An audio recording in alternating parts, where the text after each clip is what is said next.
am from Ruiru, so during the demo periods, I asked my neighbor to go house hunting with me. I know that was a terrible choice. Am 21M? He's 24M. He was going to show me some cool place he'd lived before in Kimbo, so the plan was to stay as far as possible from the demos, and we'd be okay after crossing the road to the other side. This nigga literally did the absolute opposite of our plan, and I ditched him and went back home without even telling him.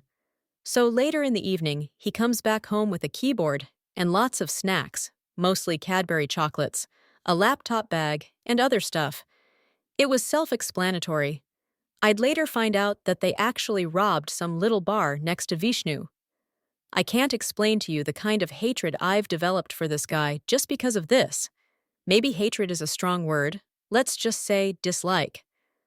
First thing, this guy literally doesn't own not even a laptop, yet he stole the cashier's keyboard, too. In the process, the keyboard got drenched in alcohol in all the chaos. 3. The keyboard fell while he was running away from the police, or STH, and wasn't even working. The keyboard is actually at my place, RN, and I've told him like almost 5 times to come pick it, but he never does, and he's literally next door. I stopped talking to him for no reason. I just can't, honestly. If we had some way to report such people anonymously, I'd gladly do it, because these kind of people disgust me and are the biggest reason African countries never proceed. Our biggest problem isn't leadership at all, it's some of us, and that some happens to be the majority. Unfortunately, how will we proceed as a nation if people are using the protests they staged to loot the little that our pig politicians didn't manage to loot? You'd argue that this doesn't affect you because you have plans to move out of this country and go live somewhere else, but it's becoming clearer every day that we are not wanted in white people countries. We have seen ICE, and they will only be getting bolder day by day. The only option we have left is to fix our problems or eat our own shit, and this transformation starts with you. Commenter. First of all, kudos on your writing skills. Very impressive. On to your post, being in possession of stolen goods is an offense and you'll be charged.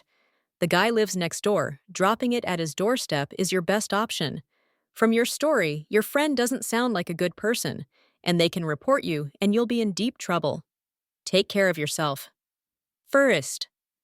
Commenter 2. I was living in Kimbo at the time, and I saw the destruction that was done to a restaurant called Rhapsody Delights, RD, Hapo Total, right next to Vishnu, and it was so bad, they stole even the seats out of RD and damaged even the interior decor, the stairs, the rails, and the windows. It sounds like your friend was a part of that, because RD had nice milkshakes and other delicious chocolate drinks.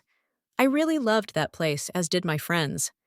These people who were destroying don't realize that they were punishing not just business owners, but also destroying community places where people met and socialized. And then, Tunawatu Waki complain there are no socializing arenas.